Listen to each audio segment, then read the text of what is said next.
High বন্ধুরা, এখন একটি সুন্দর ডিজাইন এবং নকশা করা ভিডিও দেখতে পাচ্ছেন।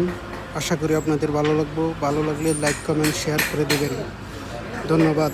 শেষ পর্যন্ত ভিডিওটি দেখতে থাকুন।